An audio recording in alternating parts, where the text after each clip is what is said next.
اور گورنمنٹ جو ہے وہ کسانوں میں کاشتکاروں میں بانٹ دے، جس پر ہندوستان میں کوئی غالباً کم و بیش 300 کے لگ بھگ وہ ریاستیں تھیں جو انگریز کے آنے سے پہلے تھیں۔ تو ان راجوں مہاراجوں نے احتجاج کیا کہ جی ہمیں انگریز نے نہیں دی، ہماری تو انگریز سے پہلے ریاست تھی، اور انہیں یہ جواب حکومت ہندوستان نے دیا کہ جب تم نے تاج برطانیہ کے سامنے سرنڈر کر دیا اور غلامی قبول کر لی اور انہوں نے تمہاری ریاست بحال رکھی تو پہلی ختم ہو گئی، اب یہ بھی اسی میں آئے گی جو انگریز نے دی۔ لہذا وہاں آپ نے دیکھا کہ ایک عام ختم ہو گئی، وہ بعد میں وہ نافذ ہو کر وہ ساری چیزیں ختم ہو گئی، زمینیں بٹ گئی۔ پاکستان میں یہ بیل کبھی منڈے نہیں چڑھی، جاگیردار پہلے انگریز کے غلام تھے، اب بھی انگریز کے حوالے سے یا امریکہ کے حوالے سے جو آگے آتا ہے اس کے غلام ہیں، اور اس کی شرعی حیثیت یہ ہے کہ شرعی طور پر زمین رکھنا کوئی برائی نہیں ہے، لیکن اتنی زمین بندہ رکھ سکتا ہے جتنی وہ خود کاشت کرتا ہے۔ اب میرے پاس ہے، میں خود کاشت کرتا ہوں تو میں نے کئی ٹریکٹر رکھے ہوئے ہیں، ان کے ہر ایک ٹریکٹر پہ ایک ڈرائیور ہے، مختلف مشینیں ہیں، ان کے ساتھ میرے خیال میں 100-150 گھرانہ اس ساری کے ساتھ اس مزدوری میں میرا شریک کار رہتا ہے جو اس پہ پلتا ہے، پھر میں خود اپنے ہاتھ سے کام کرتا ہوں اور فیلڈ میں خود جاتا ہوں۔ اگر بندہ یہ نہیں کر سکتا اور اسے محض محل میں بیٹھ کر حاصل لینا ہے اور کام کسی کو کرنا ہے تو اس زمین کو رکھنے کا وہ مستحق نہیں ہے، وہ سرکار کو لے کر ان لوگوں میں بانٹنی چاہیے جو کام کریں۔ یہ سیدھا سا حل ہے، لیکن یہاں جو کام ہندوستان میں ہو گیا وہ بھی یہاں نہیں ہو سکا۔ اور یہاں بڑی عجیب بات یہ ہے کہ جو جاگیریں انگریز نے دی تھیں یہ انگریز کی آمد سے پہلے مدارس، دینی مدارس کے پاس تھیں، اور دینی مدارس جامعات جو کہلاتے تھے، جامع یونیورسٹی کا عربی ترجمہ ہے۔ جامعات اس لیے وہ کہلاتی تھیں کہ وہاں سپاہی کی تربیت بھی ہوتی تھی، جرنیل بھی وہیں سے آتے تھے، طبیب اور ڈاکٹر بھی وہیں سے آتے تھے، سیاستدان بھی وہیں سے آتے تھے، علماء بھی وہیں سے آتے تھے، ہر شعبہ زندگی کی چونکہ تربیت ہوتی تھی اس لیے اسے جامع کہا جاتا تھا۔ جامعات کو ڈسٹرائے کیا گیا، لائبریریاں لوٹی گئیں جو اب بھی انڈیا لائبریری آف لندن کی زینت بنی ہوئی ہیں، بڑی بے شمار منازل میں بے شمار کتب پڑھی ہیں، اور انہیں 2 سیٹ بیک دیے گئے۔ ایک تو یہ کہا گیا کہ جو دینی جامع کا پڑھا ہوا ہوگا اسے سرکاری نوکری نہیں دی جائے گی۔ دوسرا ان کی فنڈنگ جس طرح یا جاگیریں جو ان کے پاس تھی وہ لے لی گئیں، اور بیشتر جاگیرداروں کو جو جاگیریں دی گئیں ان میں 80% وہ جاگیریں جو دینی مدارس کے پاس تھیں اور 20% وہ علاقے ہیں جو خالی پڑے تھے گورنمنٹ کی ملکیت میں اور وہ دیے گئے۔ اس وقت علماء نے جو شروع کی تھی موومنٹ کے زکوٰۃ صدقات مانگ کر دینی تعلیم کو جاری رکھا جائے، یہ ایک جہاد تھا کہ انگریز کے اس سارے دور میں انہوں نے وہ محنت کی، لیکن جب انگریز چلا گیا تو اسی ڈگر پہ دینی مدرسوں کا رہنا بھی ہمارے لیے سمے قاتل بن گیا۔ اب یہ چاہیے تھا کہ جس طرح بجٹ میں باقی تمام شعبوں کا حصہ ہے وہ بھی اس میں اپنا حصہ لیتے، پھر اسے اس محدود نہ رکھتے کہ محض قرآن و حدیث ہی پڑھایا جائے یا فقہ پڑھائی جائے، اس میں علوم جدیدہ جس طرح پہلے آ رہا تھا اس طرح وہ سارا علوم کا مجموعہ انہیں یونیورسٹی بنایا جاتا، تو وہ لوگ آتے جو CSP آفیسر بنتے یا جرنیل بنتے، انہیں کچھ خدا کا خوف بھی ہوتا، کچھ اپنا پتہ بھی ہوتا۔ اب ہمیں وہ بائیفرکیشن ہو گئی، اس میں میرے خیال میں شاید کچھ لوگ ساتھی ناراض بھی ہوں، لیکن میرے خیال میں ہمارے عہد کے مولوی کو بھی اس میں ایک لطف آ گیا کہ وہ بغیر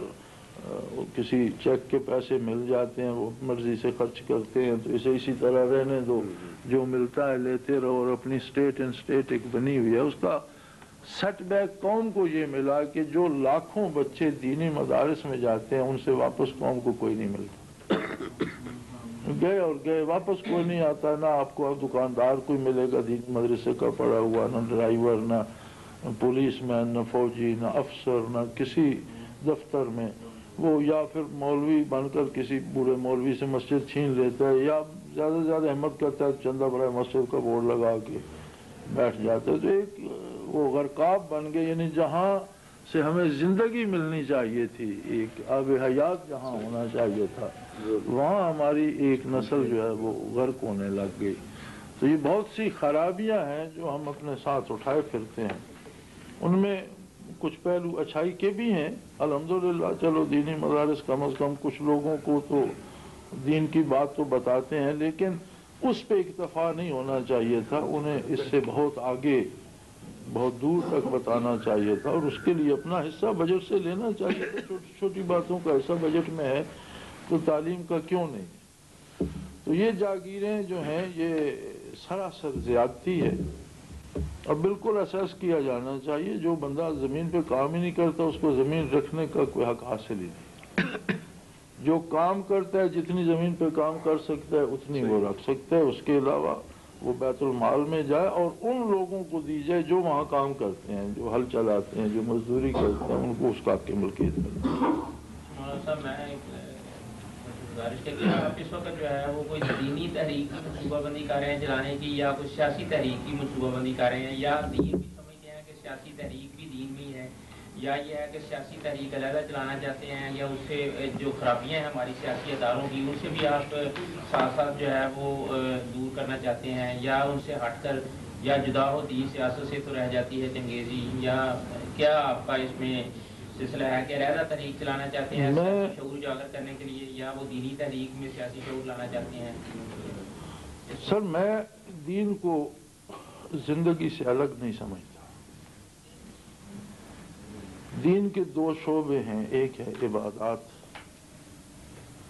عبادات جو ہیں میں سمجھتا ہوں کہ یہ سیلف پیوریفیکیشن کے لیے ہیں، کہ اپنے آپ کو صحیح رکھنے کے لیے ہم اللہ کے حضور سجدہ کرتے ہیں، ذکر کرتے ہیں، تلاوت کرتے ہیں، یہ ایک ہے سیلف پیوریفیکیشن۔ اور اس کی آزمائش ہے فیلڈ میں کہ ہم میدان میں کرتے کیا ہیں، کہ ہم نے اگر نماز پڑھی ہے تو کیا ہم سچ بول رہے ہیں، دکان پہ کیا کرتے ہیں، سیاست میں کیا کرتے ہیں، لوگوں کے ساتھ لین دین میں ہمارا جو ہے کیسا ہے عمل، کیا کرتے ہیں۔ تو میں اسے الگ نہیں سمجھتا، میں اسی کو دین سمجھتا ہوں کہ اللہ کی عبادت بھی کی جائے اور اللہ کے بندوں کی بہتری کے لیے جو بس میں ہے وہ ضرور کیا جائے، اس میں خواہ کسی سے ٹکرانا پڑے یا کوئی موومنٹ ہے یا کوئی وہ ہے، اس کا مقصد یہی ہے کہ جو مخلوق خدا ظلم کے نیچے پس رہی ہے اس کو بچانے کا کوئی میں سمجھتا ہوں یہ بھی دین ہی ہے۔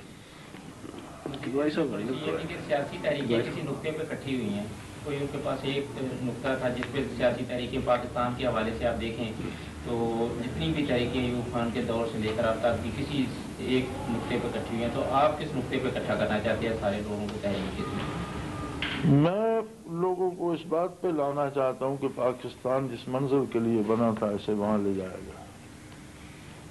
بسم اللہ۔ میں جناب ملک اکرم امان صاحب کا بڑا مشکور ہوں، ممنون ہوں، اور یہ بات میرے لیے باعث فخر بھی ہے کہ انہوں نے UJ کے اعزاز میں یہ استقبالیہ دیا ہے، اور مجھے امید ہے کہ ان کی قیادت میں یہ جو روحانی اور دینی تحریک چلانا چاہتے ہیں اس میں میں اور عطاء الرحمان صاحب برابر کے شریک ہوں گے انشاءاللہ، اور اس میں رہنمائی کرتے رہیں گے، اور اس سلسلے میں جو ہمارا UJ ہے اور ہمارے جو ہم خیال لوگ ہیں ان کی اور مولانا صاحب کی رائے میں دو اختلاف نہیں ہے۔ ہم بھی یہ چاہتے ہیں کہ جس مقصد کے لیے پاکستان قائم کیا گیا تھا، قائد اعظم جو ماڈل اسٹیٹ بنانا چاہتے تھے اس ملک کو، وہ کسی نہ کسی صورت پائے تکمیل پر پہنچے۔ اور میں آخر میں اس مصرے سے علامہ اقبال کی اپنی بات کو ختم کرتا ہوں کہ صحبت اہل صفا نور و حضور و سرور، اور ظاہر ہے حضرت صاحب بصیرت بھی ہیں، اس لیے ان کی صحبت جو ہے وہ نور و حضور و سرور تھی۔ میں مشکور ہوں، اور آپ کھانا آپ کے لیے انتظار کر رہے ہیں۔ بہت مہربانی ہے کہ